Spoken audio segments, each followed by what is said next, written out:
Saudações de paz, meus irmãos. Diante de nós está a magnífica, completa, perfeita e auxiliadora Palavra de Deus. Essa palavra que nos faz perceber através da sua leitura, nos coloca numa posição bem melhor de vivermos e encararmos a vida nessa terra, nesse mundo. Por isso que, estando ela diante de nós, temos o grande privilégio de não apenas ler, mas também de praticar essas riquezas, essas maravilhas que a palavra de Deus coloca diante da nossa vida. Por isso, vamos orar. Te convido a orar comigo e depois estarmos meditando na palavra do Senhor. Oremos. Grandioso Deus, maravilhoso Pai, é com a imensa alegria que nós chegamos diante de Ti, colocando toda a sinceridade do nosso coração, da nossa vida diante do Pai Todo-Poderoso, para que dessa maneira sejamos aqueles que se colocam no altar do Senhor, derramando toda a nossa vida. Pai, em nome de Jesus, nós acreditamos na grande obra que o Senhor faz na vida de cada um. E queremos nisto continuar, Pai, sendo abençoados, mas também aqueles que abençoam. Ó, meu Pai, em nome de Jesus, nos conduz no manejo da palavra. Nos conduz, Pai, no abrir dos olhos para a Tua verdade. Nos faz, Pai, ver com toda nitidez o que é a Tua vontade e que Te conheçamos melhor, Pai. É em nome de Jesus Cristo que pedimos essas coisas. Nos acompanha agora, Pai, nessa leitura e vai nos colocando cada ponto a ser considerado, cada ponto a ser evidenciado como algo que venha fazer diferença na nossa vida. Em nome de Jesus, nós Te agradecemos pelo acesso à palavra de Deus, pelo acesso à Tua grande bondade, pela Tua graça que nos alcançou, meu Deus, em nome de Jesus. Assim oramos, agradecemos e pedimos pelo entendimento perfeito da Tua palavra em nome de Jesus Cristo. Amém. Amém, meus amados. Muito bom. A nossa meditação hoje encontra-se na segunda epístola de Pedro, no capítulo 1, dos versículos, meus irmãos, de 3 a 11. E vamos começar com a leitura. Primeira epístola de Pedro, no capítulo de número 1, nos versículos... Perdão, 2 Pedro, capítulo 1, dos versículos de 3 a 11. Acompanhe. O seu divino poder nos deu tudo que diz respeito à vida e à piedade, pelo conhecimento daquele que nos chamou por sua glória e virtude. Desse modo, ele nos tem dado grandíssimas e preciosas promessas, para que por elas vos torneis participantes da natureza divina, havendo escapado da corrupção que pela concupiscência há no mundo. E por isso mesmo vós, empregando toda a diligência, acrescentai à vossa fé a bondade, e à bondade o conhecimento. E ao conhecimento o domínio próprio, e ao domínio próprio a perseverança, e à perseverança a piedade. E a piedade a fraternidade, e a fraternidade o amor. Pois se em vós houver essas coisas em abundância, não vos deixarão ociosos nem infrutíferos no pleno conhecimento do nosso Senhor Jesus. Mas aquele em quem não há estas coisas é cego, vendo somente o que está perto, havendo-se esquecido da purificação dos seus antigos pecados. Portanto, irmãos, procurai fazer cada vez mais firme a vossa vocação e eleição, pois fazendo isso nunca mais, jamais tropeçareis. E vos será amplamente concedida a entrada no reino eterno de nosso Senhor Salvador Jesus Cristo. É muito bom a gente olhar a palavra do Senhor e chegar num ponto em que a gente entende o texto dentro da nossa vida. É muito bom a gente olhar o texto e tirar a clara conclusão de que não é apenas uma leitura em que gera conceitos na nossa mente, mas é uma leitura que confirma a nossa vida diante de Deus. É uma leitura que não apenas confirma o que já fazemos, o que já alcançamos, o que já temos, mas também vem a nos desafiar a colocarmos ou aperfeiçoarmos novos elementos no nosso viver. Tem uma parte do texto que eu vou usar esse termo, né? Ele vem por camadas. Ele vem colocando camadas, fazendo assim um volume maior de características que são de Deus, mas que podem serem colocadas na nossa vida. E é justamente no versículo 5 que ele vai fazendo aqui essa colocação, quando ele diz: por isso, mesmo vós, empregando-vos toda diligência, né? Diligência. Aí ele continua: acrescentai, certo? Acrescentai a vossa fé a bondade o conhecimento, e ao conhecimento o domínio próprio, e ao domínio próprio a perseverança, e a perseverança continua a piedade a fraternidade, da fraternidade o amor. Versículo 8: pois se em vós houver essas coisas em abundância, não vos deixarás ociosos e infrutíferos no pleno conhecimento da nossa fé, de nosso Senhor Jesus Cristo. Lendo esse texto, eu vi o quanto o Senhor deseja que nós cresçamos, assim como esses itens eles vão sendo acrescentados e ligados uns aos outros. Um conjunto de características que são de Deus, que estão presentes no Senhor e que nós também podemos tomá-la.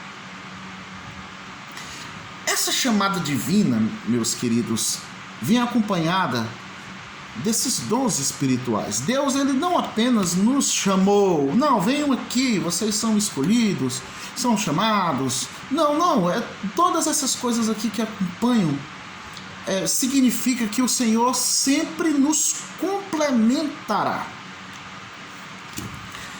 Nós não recebemos o que o Senhor tem para nós tudo de uma vez.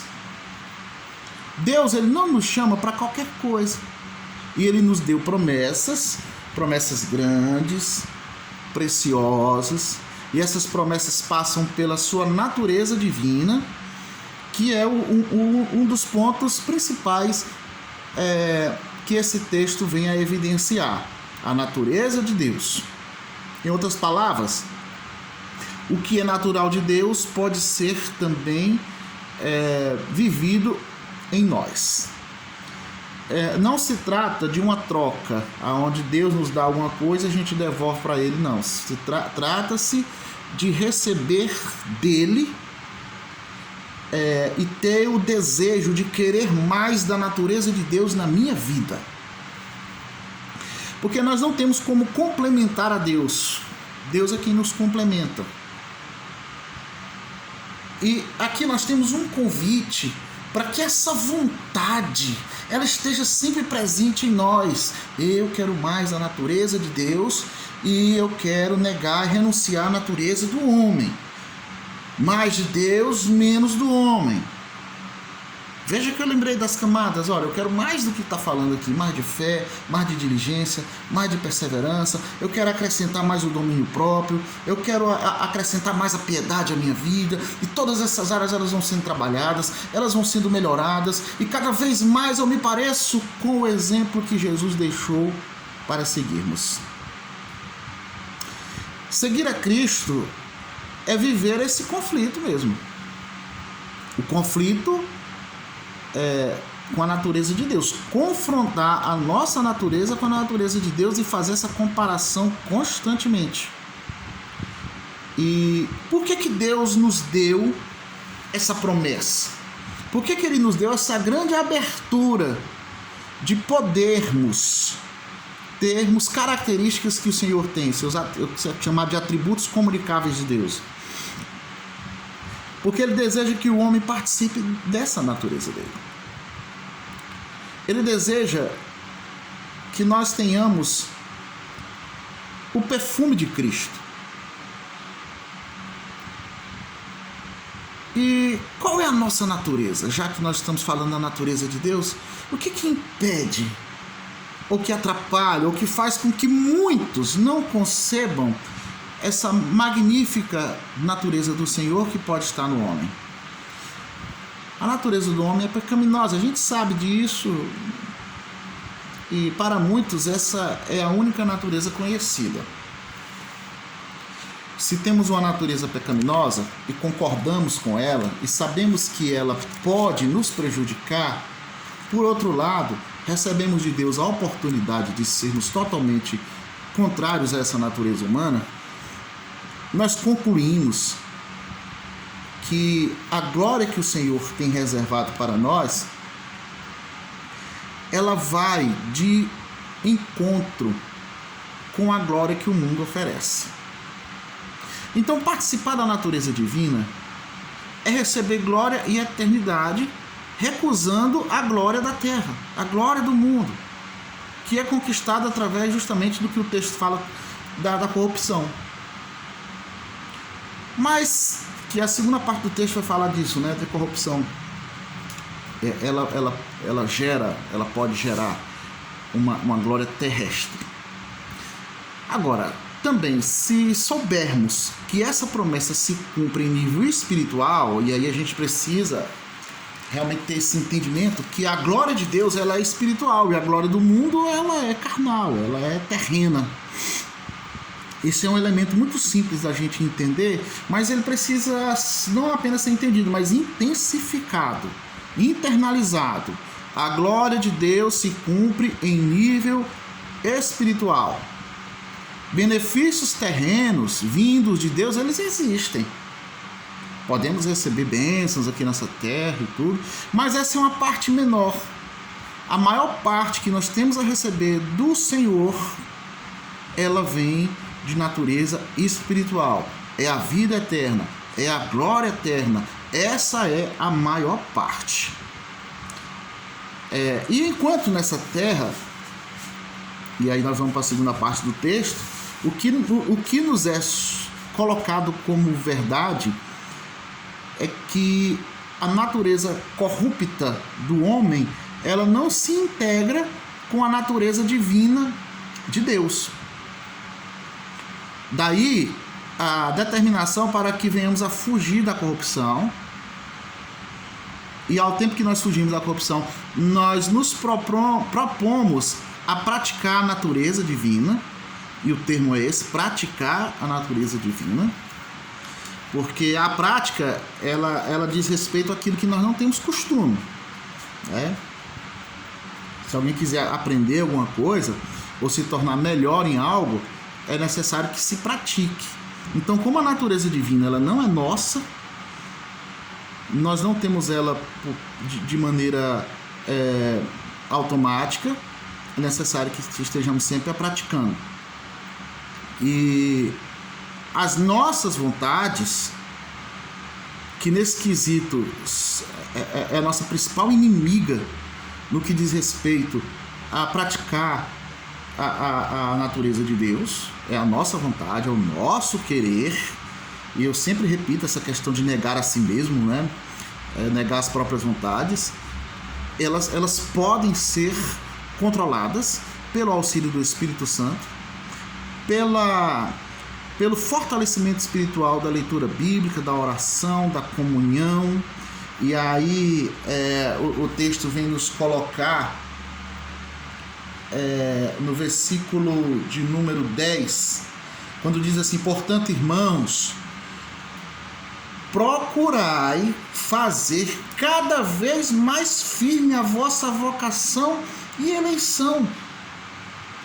Fazendo isso, jamais tropeçareis. Procurai fazer cada vez mais firme, ou seja, praticar cada vez mais a natureza de Deus. Eu quero chamar a atenção para o versículo 8 também, porque se o versículo 10 está falando do que a gente tem que fazer, embora o versículo 8 venha antes, o versículo 8 diz qual é o resultado dessa prática. Quando diz assim: pois se em vós houver essas coisas em abundância, não vos deixarão ociosos e nem infrutíferos no pleno conhecimento de nosso Senhor Jesus Cristo. Qual o impacto dessa palavra na nossa vida? Ociosidade e infrutífero. Será que combina? Será que combina com a natureza de Deus a ociosidade e ser infrutífero? É claro que não. Essas duas características são de quem, se não do homem? A natureza divina, ela nos vem acrescentando fé e virtude, hein? Mas também domínio próprio.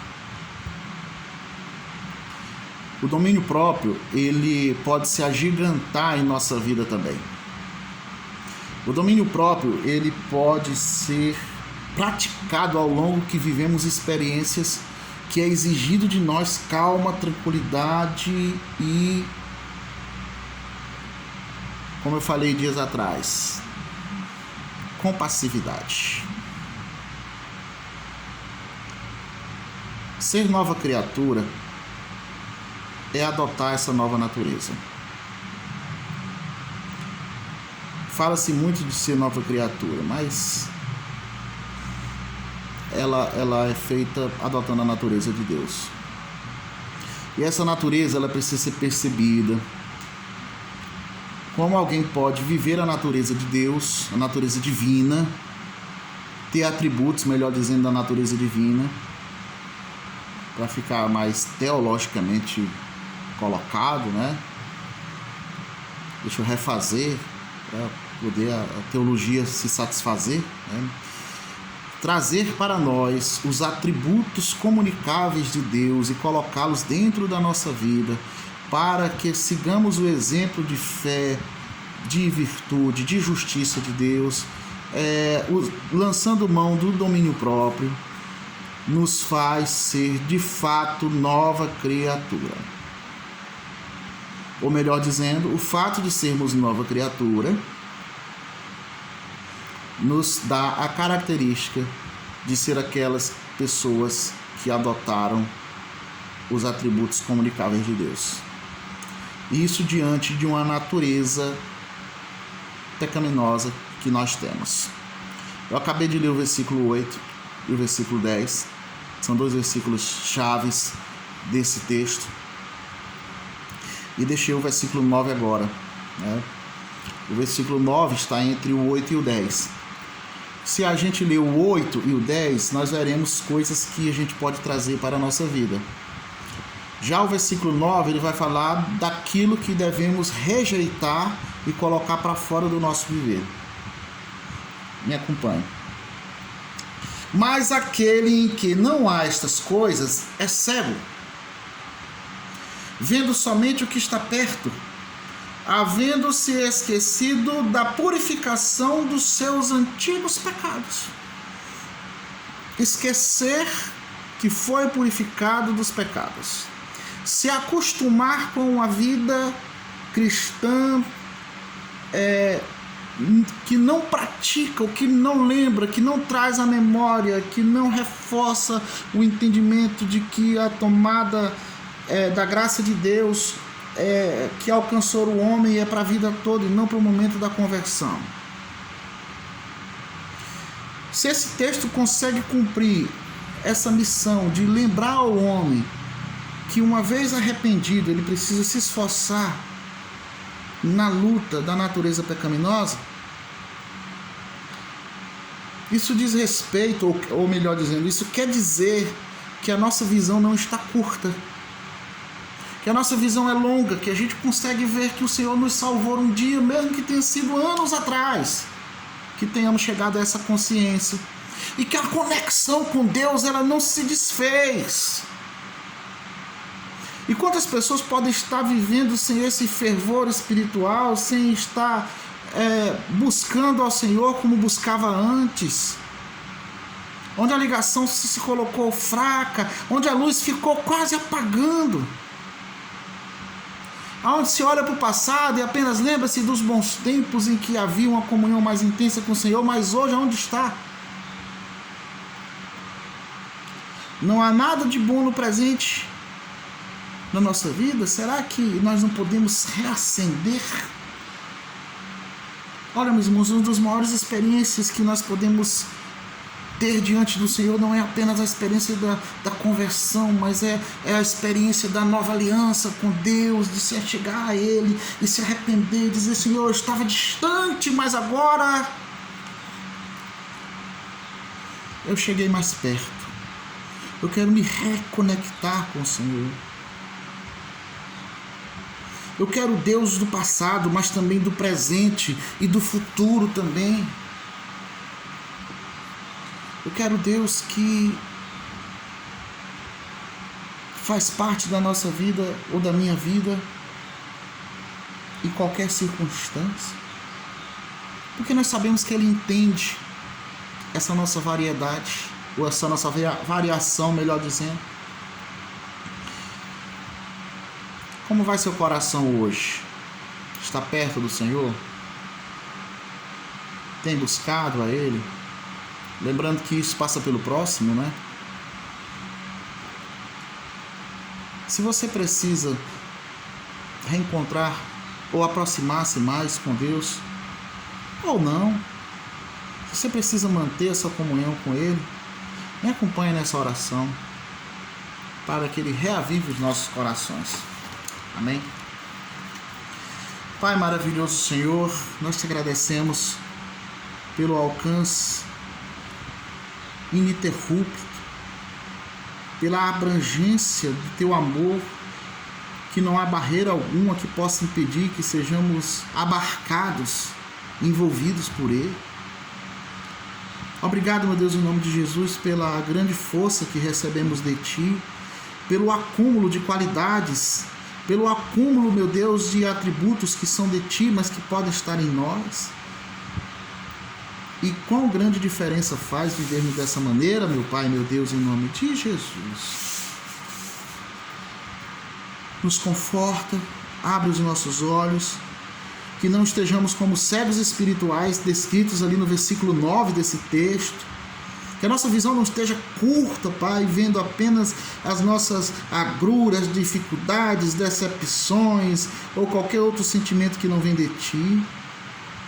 Amplia nossa visão, que consigamos olhar para trás, puxando de lá a nossa regeneração e colocando ela presente, colocando ela vigente, reacendendo o fogo, a chama no coração de cada um, meu Pai, em nome de Jesus. Eu te peço por isso, em nome de Jesus. Reacende a chama dos que estão fracos, daqueles que estão presos ainda no tempo em que um dia o Senhor falou no coração deles e que fala no coração deles hoje também, meu Deus, em nome de Jesus. Essa oração que nós fazemos. Acende a chama, Pai. Reaviva. E que estejamos mantendo-a acesa para o futuro também, em nome de Jesus Cristo. Amém. Que o Senhor nos abençoe grandemente, meus amados irmãos. Fiquemos em paz, cada um com a sua família, cada um na sua casa, cada um com as suas responsabilidades. Amém. Amém.